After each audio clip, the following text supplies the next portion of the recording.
Bonjour bien-aimés, s'il vous plaît, suivez jusqu'à la fin. Je vais vous mettre les témoignages de Frère Jordan. Frère Jordan, il était mort. Il a visité l'enfer. C'était vraiment horrible. Bien-aimé, ce témoignage n'est pas pour te faire peur, mais simplement pour t'avertir. Merci. Et le plus déstabilisant de ma vie. 2 octobre 2014. Je me rappelle que c'était le jeudi. En fait, il faut revenir au mercredi soir.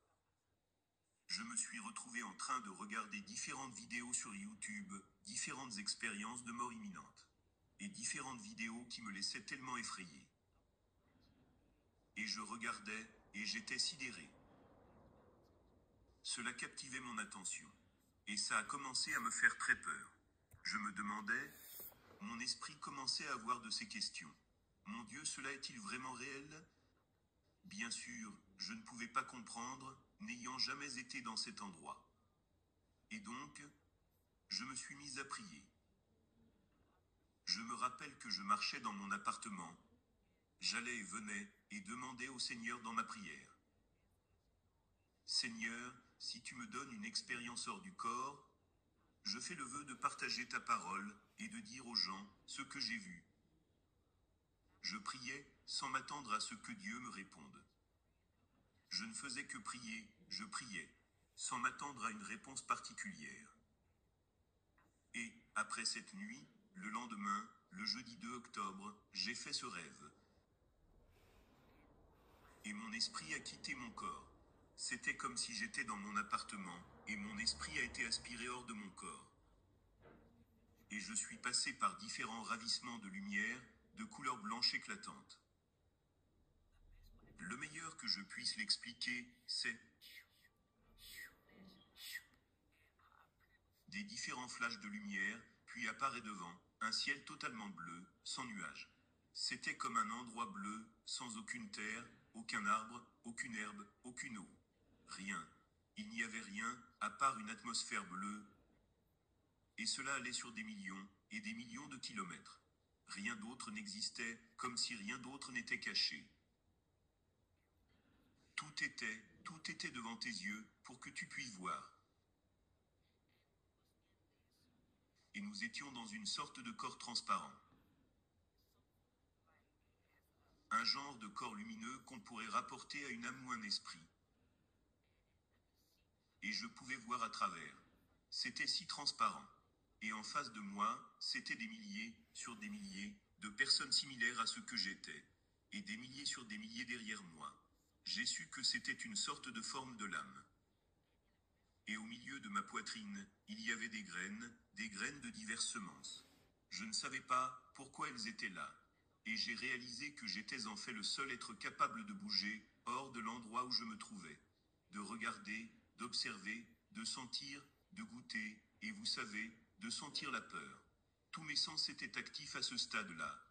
Et donc, j'ai commencé à regarder aux alentours, et à observer les choses que je voyais, sans savoir que c'était un rêve. Je pensais que c'était la réalité. Je pensais que cela se déroulait vraiment. Et j'ai regardé vers l'avant, et il y avait ce grand ombrage, très loin devant moi. Dans la ligne, c'était comme des milliers, et des milliers de personnes devant moi. Et il y avait cette ombre, une énorme ombre, mais elle n'avait aucun détail. C'était comme une vapeur. Et je pouvais voir que c'était une ombre de quelque chose qui était en face. Et à ce stade-là, j'avais beaucoup de questions, dans ce rêve. Puis venu de nulle part, j'ai entendu ces mots. Éloigne-toi de moi. Puis cet espace est juste embrasé, à un niveau que je ne peux pas qualifier. Du côté gauche de Dieu, de Jésus-Christ, ou comment vous l'appelez au jour du jugement, de son côté gauche à lui, il y avait un grand gouffre qui s'est ouvert. Et il y avait des pierres de feu. C'est comme quand tu prends un briquet et que tu essaies de faire jaillir une flamme. Mais à la place du feu, c'était des pierres. Et elles jaillissaient de ce gouffre. Et quiconque à qui Dieu disait, éloigne-toi de moi, était englouti par ce gouffre. Et les flammes, et les pierres étaient si brûlantes que ça nous brûlait. Nous tous à l'extérieur de ce gouffre, le côté gauche de notre corps ou de notre forme. Ça nous brûlait, et tout le monde faisait ce geste. C'est comme quand tu dis à quelqu'un, ferme la porte, il fait très froid. C'est ainsi qu'était cette intensité. Puis le gouffre s'est fermé. La chose se passait tellement vite, que les cris étaient encore là. J'entendais. Éloigne-toi de moi. Et ça se fermait, et le cri après. Cela me terrifiait. Et sorti de nulle part, quelque chose nous harponnait, et faisait avancer la file. J'ai commencé à penser, et à comprendre où on était. Oh mon Dieu, peut-être que c'est le jour du jugement? Moi qui avais tant de questions. Et j'entendais, éloigne-toi de moi. Éloigne-toi de moi. Et toutes ces différentes personnes étaient envoyées en enfer. Et la partie qui m'a effrayé le plus, c'était quand, pour les gens qui étaient jugés, tu pouvais entendre quand Dieu leur parlait. Et tu pouvais entendre toutes les choses pour lesquelles ils étaient jugés. Donc, si quelqu'un allait en enfer pour quelque chose que tu as aussi pratiqué dans la vie, tu savais où tu allais finir. Et donc je voyais les gens qui partaient. Je voyais des flammes, et ça nous brûlait constamment, nous tous à l'extérieur, qui n'avons pas encore été jugés. Et je pouvais entendre des personnes qui parlaient à Dieu. Et je me rappelle qu'il y avait une femme, avec des cheveux blonds. Dieu lui parlait. Il dit, je ne te juge pas, parce que tu as posté sur les réseaux sociaux. Mais je te juge pour la façon dont les gens l'ont reçu. 300 000 personnes se sont égarées à cause de tes publications. Si vous êtes préoccupé par la courbure ou la bosse du dos, les experts en orthopédie recommandent ce produit de correction ultra. Et il dit, leur sang est retombé sur toi. Et de nulle part, éloigne-toi de moi. Et je ne peux pas exprimer combien ces mots étaient puissants. Immédiatement après, éloigne-toi de moi, tout était secoué. Et elle a été envoyée avec une grande force. Et le gouffre s'ouvre. Et elle y va, et ça se referme. Et puis, le cri était si agonisant que cela me terrifiait. Les gens qui pratiquaient l'idolâtrie, la fornication, beaucoup de ces choses que je pouvais entendre, ces personnes qui étaient devant moi étaient terrifiées, parce que beaucoup avaient trempé dans les mêmes choses. Et ils ne se sont jamais repentis. Donc des milliers et des milliers étaient jetés. Ils allaient dans ce gouffre tellement rapidement. Je n'ai jamais vu quelque chose d'aussi rapide. Et c'est arrivé au point où j'étais le prochain dans la file. Et il m'a appelé. Et il a commencé à me parler.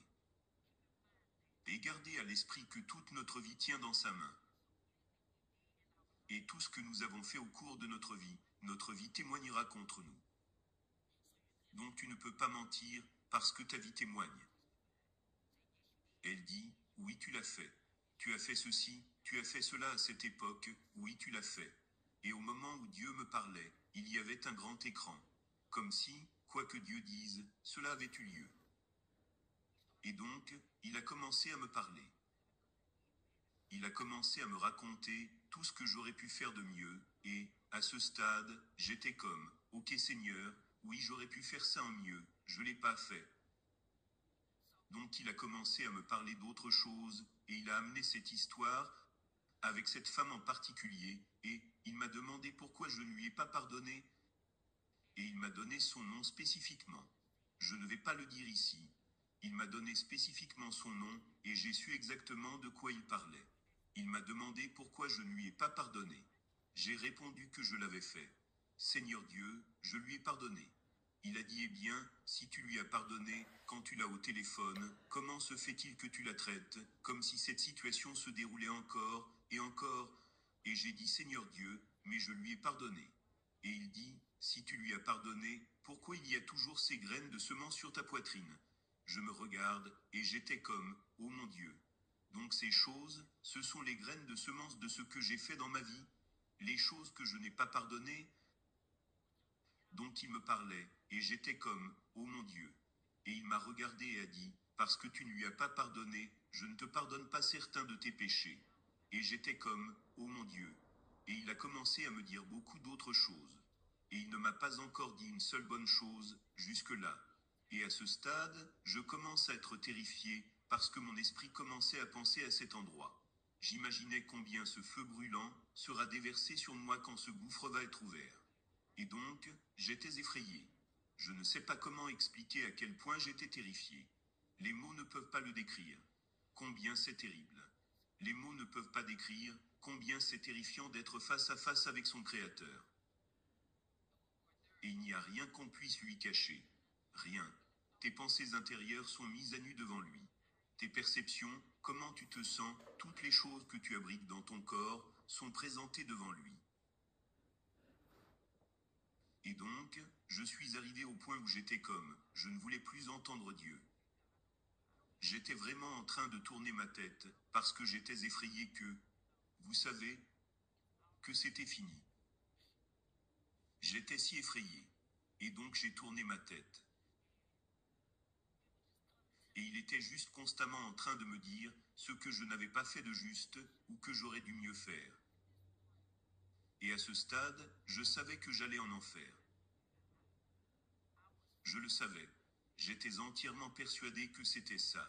Donc je tourne ma tête, et j'étais comme. Je ne veux pas en entendre plus. Tu connais mes pensées. J'étais juste comme. J'essaye juste d'imaginer à quel point l'enfer sera difficile. J'étais comme, oh mon Dieu, Seigneur, je n'ai plus aucune chance. Si j'y vais, je ne pourrai pas revenir. Oh Seigneur, s'il te plaît, ne m'envoie pas là-bas. S'il te plaît, oh Dieu. J'étais très terrifié. J'étais plus terrifié que je ne peux l'exprimer. Et donc je tourne ma tête, et, à ce stade, je ne veux plus entendre ce qu'il a à dire parce que je savais, à ce stade, que j'allais en enfer. Et j'avais ma tête tournée.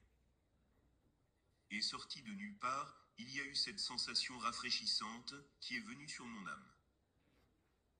Et je tourne ma tête, en ralenti, et des larmes coulaient de mon visage. Et j'ai regardé le Seigneur Dieu, je le regardais. Quel va être mon jugement?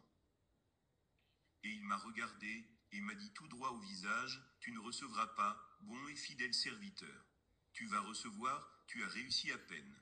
Et il a fait un pas en arrière et a dit, viens. À ce stade j'étais très confus, j'étais comme, oh mon Dieu. Et du côté droit de Dieu, le ciel s'est ouvert. Si doux, avec des lumières brillantes, des couleurs indescriptibles, des couleurs que je n'avais jamais vues dans ma vie. C'était tellement, tellement si beau, tellement incroyable. Et les couleurs explosaient à mesure qu'elles grandissaient. Elles grandissaient à mesure que le ciel s'ouvrait, si tendrement. Et je marchais dans cette direction, et, alors que je dirigeais ma main vers le portail, les doigts de ma main devenaient plus grands. Les doigts de ma main grandissaient, c'était comme si je grandissais. Comme si je grandissais dans un état de maturité, d'un corps glorifié. Et donc mes jambes aussi sont devenues plus grandes. Et tu pouvais voir à quel point j'étais devenu plus grand de l'autre côté. Et comment mon âme a été transformée dans un corps glorifié. Et mon corps était en train de passer à travers, et la seule partie qui restait était ma jambe droite et juste, avant que mon pied ne soit posé, je me suis réveillé. Le rêve m'avait tellement effrayé. Je suis resté sous les draps pendant des heures. J'étais tellement terrifié, j'étais terrifié de bouger, j'étais terrifié de faire quoi que ce soit,